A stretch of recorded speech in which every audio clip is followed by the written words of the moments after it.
Today, we're diving into an incredible story about Rose, a woman who experienced something beyond the ordinary, a near-death experience that was both terrifying and profoundly beautiful. Her journey is one that challenges our understanding of life, death, and what lies beyond. Let me take you through Rose's story, a tale of struggle, otherworldly encounters, and a newfound appreciation for life itself. This account is not just about what happened to her, but about the deeper lessons she learned and the transformation she underwent as a result. It all began in March, during a time when the days felt endlessly dark for Rose. She was caught in the grind of life, waking up in the morning when it was still dark outside, heading to work from home, and finishing her day only to find darkness again by the time she had dinner. The monotony was suffocating. Rose felt the weight of it all, and there was a moment, a pivotal one, where she questioned the purpose of her existence. She thought to herself, "Is this it? If this is all there is, I don't want it." It wasn't just a fleeting thought for Rose. It was a deep, almost desperate declaration. She truly meant it, and little did she know that this sentiment would soon be tested in ways she could never have imagined. Just a day after this heavy moment, Rose started feeling unwell. She was swamped with work, so she pushed through the day despite the aches in her body, particularly in her lower back. She felt terrible, but she kept going until the workday ended.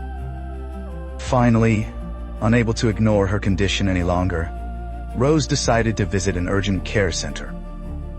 There they performed a strep test and a flu test, confirmed she had a fever, and sent her home with instructions to rest. But rest didn't bring relief. Rose's condition worsened rapidly. She felt worse with each passing hour, and she remembers taking a selfie, not something she usually did, to show someone how she was feeling. That selfie was the last thing she recalled before everything faded as she fell asleep. When Rose woke up, it was evening, and darkness surrounded her. She felt an overwhelming sense of doom, a feeling that something was terribly wrong. Struggling to stand, she made her way to the bathroom, her movements unsteady and jerky. Then, disaster struck. Rose fainted, falling backward and hitting her head hard on the shower track. When she regained consciousness, she was lying on the floor, her head bleeding. She suspected she might have had a seizure, and panic set in. Something was gravely wrong. With great effort, Rose crawled to another room where her then-fiancé was sleeping on the couch, careful not to disturb her. She managed to alert him, insisting they needed to go back to urgent care immediately because something wasn't right. Her fiancé rushed Rose back to the medical center, where staff began examining her. But before they could do much, Rose passed out again. When she briefly came to, she overheard her fiancé telling someone that she had just had another seizure. That was the last thing Rose remembered of the physical world before her reality shifted into something entirely different, something beyond comprehension. Rose described a sudden jarring sensation, like the sound and feel of two wooden boards being smacked together. It was as if she had been transported into another realm, a strange and eerie space. This place had a black background with neon pinstripe outlines, forming a grid, reminiscent of something out of a science fiction movie like Tron, but with hot pink and magenta hues cutting through the darkness.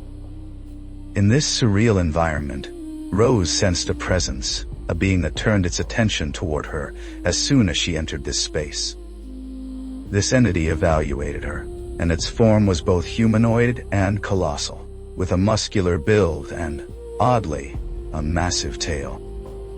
Rose felt an overwhelming sense of malevolence emanating from this being, a ruthless intelligence that made her wish she could escape its gaze. She perceived that this wasn't the reality she knew. It felt like a simulation, something far beyond what humans typically understand. The being seemed to assess Rose based on color, as if determining whether she was pink or purple. But Rose sensed she was blue-green, though she had no idea what that meant. She instinctively knew this entity was an archon, not the only one, but one of many. The realization that there were more of these beings filled Rose with terror. She felt petrified, insignificant, and of no use to this entity. Thankfully, it soon flicked its attention away from her, and she was left in nothingness once more. That encounter was brief, but deeply unsettling, and Rose hoped she would never cross paths with such a being again. After that terrifying experience, Rose found herself in another place, floating in a space that was difficult for her to describe. It felt womb-like or cave-like, with an ambient light and a tan-brown hue surrounding her. As she floated on her back, she became aware of other beings around her, low, misshapen entities. Some had arms bent in unnatural ways, others lacked mouths or had lumpy heads, and their forms varied in how complete they appeared. These beings taunted Rose relentlessly, hurling terrible insults and cruel words at her. Though they didn't physically touch her, the torment felt agonizingly real, almost physical in its intensity. Rose fought back mentally, rejecting their accusations that she was ugly, terrible, or stupid. She knew they were wrong, but she didn't understand why she was there or how to escape. The idea of praying or asking for help didn't even cross her mind at the time, though looking back, Rose wished she had. Perhaps it could have changed things, but she'll never know. The torment seemed to last an eternity, though in the physical world, Rose was in the ICU on a ventilator and dialysis, battling sepsis and multi-organ failure for 3 weeks. The suffering in that other place would build to a crescendo, then fade slightly, giving her a fleeting hope that it might be over, only for it to start again in a new, equally horrifying way. The experience was beyond description in its cruelty and persistence. Without warning, Rose's perspective shifted. She found herself looking at a hospital bed, seeing a woman lying there who she almost didn't recognize as herself. Sepsis had caused her body to swell dramatically, making her appear huge, like a balloon. Tubes protruded from everywhere, and medical staff surrounded her, working frantically. Rose wasn't floating above the bed as many reported near-death experiences. Instead, she was positioned behind the people attending to her. She saw a geyser of blood spurting from her mouth, later learning that the ventilator cuff in her throat had broken or cut her, causing the bleeding. The team struggled to re-intubate her, and one person failed before another succeeded. A man whose nickname Rose remembered and later confirmed with those who were physically present. Her mother, a nurse, was there praising this man for his skill in saving her life. This is where Rose's story takes a turn toward the awe-inspiring. Beyond the hospital scene, she experienced something truly amazing, something she describes as the other side. It was everything one could imagine and more, a place where she felt like her full, perfect self, free from the ego that binds us in our earthly lives. Rose came to believe that life on Earth is like a dream compared to the reality of that other side.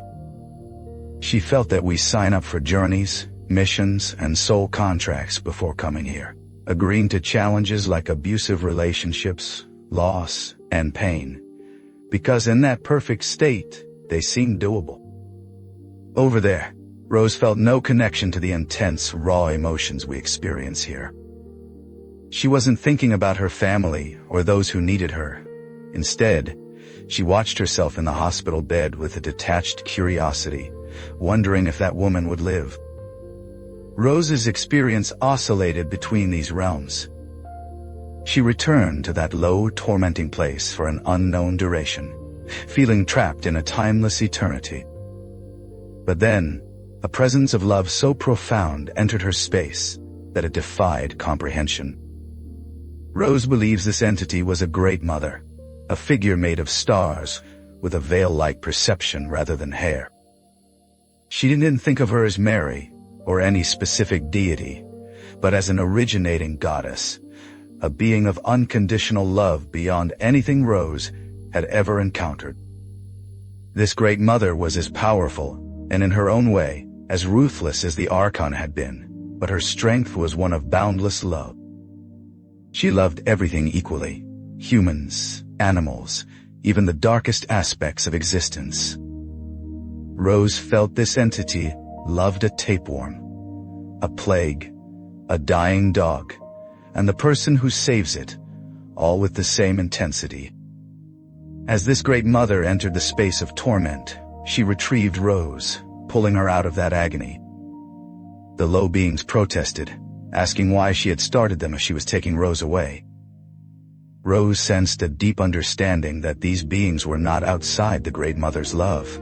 They were her children too. She didn't judge or choose favorites. She celebrated all of existence with utter love.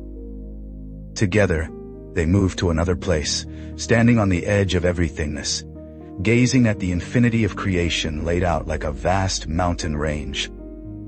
It wasn't just space with galaxies. It was a cross-section of happeningness, with black above and below, and an endless expanse before them. The Great Mother communicated with Rose, downloading a wealth of information that she couldn't fully grasp or articulate. Yet, Rose feels this knowledge as a pool of resources within her, helping her understand truths and navigate life in ways she couldn't before.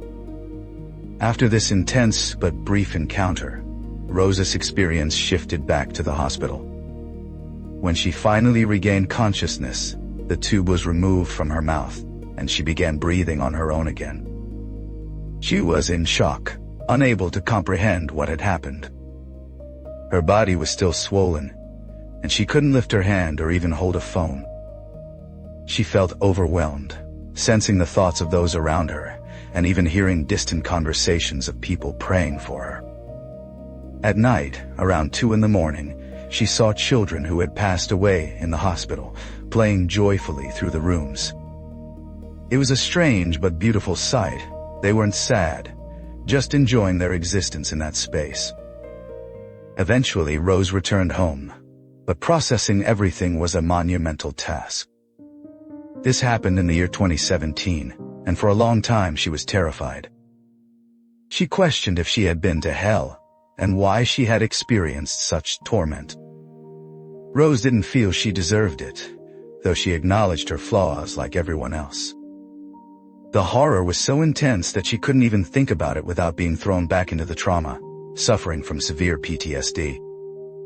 Over time, with distance, she began to consider that those low beings might have been from a lower plane, accessible to her while she was between life and death during her critical illness. The true near-death experience, she believes, was when she saw herself from outside her body in the hospital.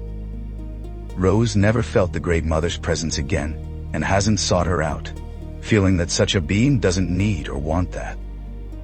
She knows many with sepsis experience terrible dreams and delirium, and while she had moments of hallucination due to medication and illness, the spiritual torment felt distinct and real. Coming back to life, Rose was filled with delight and love, despite having once wished her life away in that moment of despair. Before this experience, she was hard on herself, believing self-criticism would drive achievement. But she returned with a gentleness toward herself and others, realizing that true kindness starts within. She learned that being mean to oneself while nice to others is hollow. Genuine compassion must begin with self-love. Rose now knows that life continues beyond death, a certainty she can't fully explain but feels deeply. She has no fear of dying and hopes, if faced with such an ordeal again, she'll remember to ask for help. To cope with her PTSD, Rose found solace in journaling about her triggering experiences, sitting with the emotions as long as she could, then distracting herself with games like Tetris or StarCraft, followed by rest. After about a month of this practice, she could think about her ordeal without being overwhelmed by trauma. She shares this in hopes it might help others struggling with similar pain. Reflecting on the reality of her experience, Rose insists it wasn't just a dream. Dreams feel disconnected, like abstract paintings, but her time in that limbo was viscerally real and painfully sustained. The other side, where she saw herself in the hospital and felt an overwhelming sense of okayness, was realer than anything she's known in this life. From that perspective, this earthly existence feels like the dream, a temporary state compared to the profound reality beyond. Rose wants others to take away key lessons from her story. Self-love is vital. She urges people to drop negative self-talk and treat themselves with the same kindness that offer others. She also affirms that we continue after death, and for those who have had negative near-death experiences, she encourages letting go of shame or questions of why. Rose doesn't fully understand the purpose of her torment. Perhaps it was to clear family karma or burn away her own self-criticism, but she believes it doesn't define her worth. She shares her story to show that even the most horrific experiences don't mean someone is bad, and she hopes others can release judgment about their own unique journeys. Rose's story is a testament to resilience and transformation.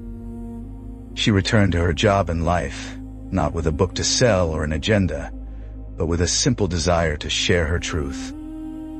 Her experience, as raw and authentic as it is, reminds us that life's challenges, no matter how dark, can lead to profound growth and a deeper understanding of what it means to truly live.